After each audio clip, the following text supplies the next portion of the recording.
हाय, मैं प्रियंका और आपका स्वागत है होम एंड मजबूर में। आज इस वीडियो में फिर से मैं आपके लिए लेकर आई हूँ कुछ अमेजिंग सी टिप्स। सिंपल सी टिप्स है बट बहुत यूजफुल है। आप भी इन्हें जरूर फॉलो करके देखें, साथ ही अपने एक्सपीरियंस भी मेरे साथ शेयर करें। चलिए वीडियो स्टार्ट करते हैं। सबसे पहली टिप है शिमला मिर्च कट करने से रिलेटेड। मैं आपके साथ शेयर करने वाली हूँ मैं किस तरह से शिमला मिर्च कट करती हूँ। छोटी हो या बड़ी हो, पहले आप इस तरह से चाकू घुमाएं। सीधे आप कट ना लगाएं, वरना जो बीज होते हैं बहुत ज्यादा बिखर जाते हैं और सही से शिमला मिर्च कट भी नहीं पाती। इस तरह से चाकू पूरी तरह घुमाएं और हल्के से ट्विस्ट करें। अब ये जो शिमला मिर्च मैंने ली है थोड़ी बड़ी साइज की ली है, इसमें काफी ज्यादा बीज है। अब दूसरी साइड को भी ऐसे कट कर लें। इसके बाद जो भी बीज है या फिर जो सफेद वाला हिस्सा है ये आप चाकू से निकाल लें।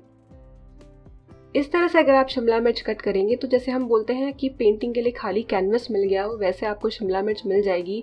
और आप ना केवल इसके छोटे पर बड़े बड़े टुकड़े भी कर सकते हैं। अगर शिमला मिर्च छोटी है तो ऊपर का डंठल केवल ट्विस्ट करके भी निकल आएगा, वरना आप इस तरह से ये जो साइड वाला हिस्सा है इसे कट करें और चीरा लगाकर ऊपर के डंठल को लूज कर लें और फिर हल्का सा घुमाकर आप उसे निकाल सकते हैं। अगर शिमला मिर्च ताज़ी है, बड़ी है, तो आपको ऐसा करना पड़ेगा। छोटी शिमला मिर्च में ये बहुत आसानी से निकल आएगा। अब ऊपर और नीचे का जो हिस्सा है यहाँ से आपको बहुत बड़े टुकड़े नहीं मिलेंगे, पर बिल्कुल भी वेस्टेज नहीं होगा।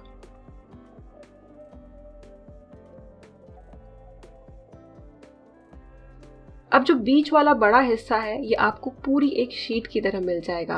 अब आप इससे लंबी लंबी पतली पतली स्ट्रिप्स कट कर सकते हैं। इसे आप बारीक चॉप कर सकते हैं। इसके बड़े आप स्क्वायर्स कट कर सकते हैं अपनी टिक्का रेसिपी के हिसाब से। तो इस तरह से शिमला मिर्च कट करने से आपकी शिमला मिर्च का कोई भी हिस्सा वेस्ट नहीं होगा। साथ ही में ऐसा नहीं होगा कि आपको छोटे छोटे टुकड़े मिल रहे हैं शिमला मिर्च के और जिससे आपको टिक्का वाली प्रिपरेशन में दिक्कत आ रही है। तो इसे आप ज़रूर ट्राई करके देखें। नेक्स्ट टिप है पनीर से रिलेटेड, जिसे मैं हमेशा फॉलो करती हूँ। ये रेडीमेड पनीर की यहाँ पे मेरे पास स्लाइस है। अगर आप अपने घर पर बना रहे हैं तब भी आप ये टिप फॉलो कर सकते हैं। अगर आप एक सेरेटेड नाइफ यूज करते हैं, यानी ऐसा चाकू जिसके आगे थोड़े से आपको दांत नजर आ रहे हैं आरी की तरह, तो उससे पनीर इतना अच्छा नहीं कटता है। इस चाकू से अगर आप आराम से प्यार से भी पनीर कट करेंगे तो उसकी जो एजेस होती है, जो किनारे होती है, वहां पर आपको उबड़ खाबड़ पनीर के टुकड़े निकलते हुए नजर आएंगे और ये फिर ग्रेवी में उतर जाते हैं। पनीर फ्राई करते समय भी तेल में निकल आते हैं। तो इसके लिए सिंपल सी टिप है, आपके घर में जो दूसरा चाकू है जिसकी जो एज है एकदम प्लेन वाली है और वो अच्छा तेज हो, ऐसा चाकू आप पनीर कट करने के लिए यूज करें और अच्छे से ऊपर से नीचे तक कट करें। ऐसा करने से जो पनीर की एजेस हैं आपकी काफ़ी शार्प होंगी, क्लीन होंगी और वो बिल्कुल भी आपकी ग्रेवी में टूट कर बिखरेंगी नहीं और पनीर फ्राई करने में भी आसानी होगी। तो बहुत ही बेसिक सिंपल से टिप है। इसके लिए हमें कुछ अलग से खरीदने की भी ज़रूरत नहीं है, बस चाकू सही यूज़ करना है। रेडीमेड पनीर की स्लाइस भी पूरी अच्छे से इवन नहीं होती है, तो अगर आप चाहें तो उसके जो किनारे हैं, एजेस हैं, वो भी आप निकाल सकते हैं और एक परफेक्ट रेक्टेंगल जब आपको मिल जाएगा उसमें से आप पनीर के क्यूब्स कट कर सकते हैं। तो इस टिप को भी आप ज़रूर ट्राई करें, आपको दोनों चाकू की कटिंग में डिफरेंस नज़र आएगा। नेक्स्ट टिप है नींबू का रस निचोड़ने से रिलेटेड। अब नींबू का रस निचोड़ने से पहले ये हम तो जानते ही हैं कि इसे अच्छे से अगर हम प्रेस करके रोल करेंगे तो मैक्सिमम जूस हम नींबू का निकाल सकते हैं। दूसरी चीज़ है इस तरह का लेमन जूस स्क्वीज़र। इसका यूज़ करके हम बिना हाथ खराब किए और झटपट और बहुत तेज़ी से नींबू का रस निकाल सकते हैं। या फिर आप जो किचन में चिमटा होता है इस तरह का, इसको यूज़ करके भी नींबू का रस निकाल सकते हैं। बहुत ही आसानी से, कम प्रेशर लगाए और सबसे इम्पॉर्टेंट बिना हाथ खराब किए, क्योंकि जब हाथ में नींबू का रस निकलता है तो नींबू हाथ से ही फिसलने लगता है। तो इस तरह से बिना लेमन स्क्वीज़र के भी आप नींबू का रस निकाल सकते हैं। नेक्स्ट टिप है विस्क्स को क्लीन करने के लिए। ये जो छोटे हैंड विस्क्स होते हैं इनकी सफाई करना ज़रा मुश्किल होता है और ये बहुत ज़रूरी है कि इनकी सफाई तुरंत, यानी जब ये गीले हैं तभी कर दी जाए, वरना छोटी छोटी स्पेसेस में जो भी केक का बैटर है वो फंस जाता है और बाद में जब हम दोबारा से विस्क लेने जाते हैं तब हमें नज़र आता है कि पहली ही बार में ये साफ नहीं हुआ था, क्लीन नहीं हुआ था। तो सबसे पहली चीज़, जितना हो सके जब भी आपका विस्क गीला है, आपने यूज़ किया है, उसे तुरंत कम से कम पानी से निकाल कर रख दें। अगर ये चीज़ भी आपसे मिस हो जाती है तो आप उसे थोड़ी देर भिगो दें और जो छोटी छोटी स्पेसेस है वहाँ पर एक टूथब्रश से आप सफाई करें। टूथब्रश एक अलग से निकाल कर रखें जो टीथ के लिए यूज़ करते हैं, उसमें से आप ना लें या फिर वो ख़राब होने के बाद उसे आप किचन में ना लें। शुरुआत से ही एक नया टूथब्रश किचन की सफाई के लिए ही डेडिकेटेड रखें। विस्क के अंदर की जो छोटी प्लेट है और जहाँ पे सारी इसकी वायर्स इकट्ठा होती है वहाँ पर भी छोटी जगह होती है। इन सब जगह को क्लीन करने के बाद फिर आप इसे अपने डिश वॉशिंग लिक्विड से और स्पंज से धो सकते हैं। तो 2 चीज़ें, जितना पॉसिबल हो सके विस्क को आप तुरंत धोएं या फिर भिगो कर रखें और छोटी स्पेसेस को साफ करने के लिए एक ब्रश का यूज़ करें। अगर आप इस तरह से अपने हैंड विस्क को मेंटेन रखेंगे तो ये हमेशा चमचमाते, नए और हाइजीनिक बने रहेंगे।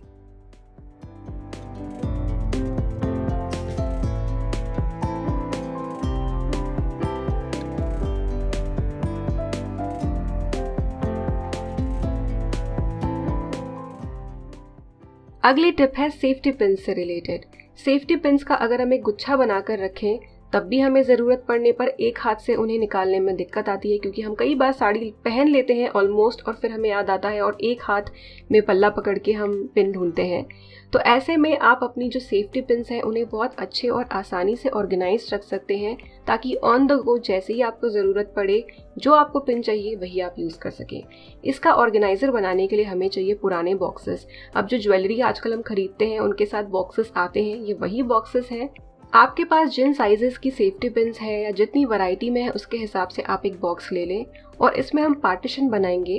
पार्टीशन बनाने के लिए आप कोई भी पुराना सा कार्डबोर्ड या फिर अगर आपके घर में कोई नई चीज़ आई है तो उसका डब्बा ले लें। इसमें से हमें 2 स्ट्रिप्स कट करनी है। स्ट्रिप्स कट करने के लिए आप अपने डब्बे की हाइट नाप लें और पेन से मार्क करके 2 स्ट्रिप्स कट कर लें। तो हमें एक अंदर प्लस साइन बनानी है। इसे कट करने के लिए आप एक कटर यूज़ कर सकते हैं या फिर अगर आपका पार्टीशन वाला कार्डबोर्ड पतला है तो आप कैंची से भी कट कर सकते हैं, पर कटर से बहुत अच्छे से कट होगा। उसके बाद इन दोनों को अच्छे से फिक्स करने के लिए बीच में आप इस तरह से स्लिट्स लगा लें, कट्स लगा लें। इन दोनों पट्टियों को इस तरह से एक दूसरे में फंसा लें ताकि एक प्लस बन जाए और इसे डब्बे में फिक्स कर दें। तो हमें इसे कट करना है डब्बे के साइज के हिसाब से। डब्बा बंद हो जाए इतनी हाइट हो और जो डब्बे की चौड़ाई है, लंबाई है, उसके हिसाब से दोनों पट्टियां होनी चाहिए।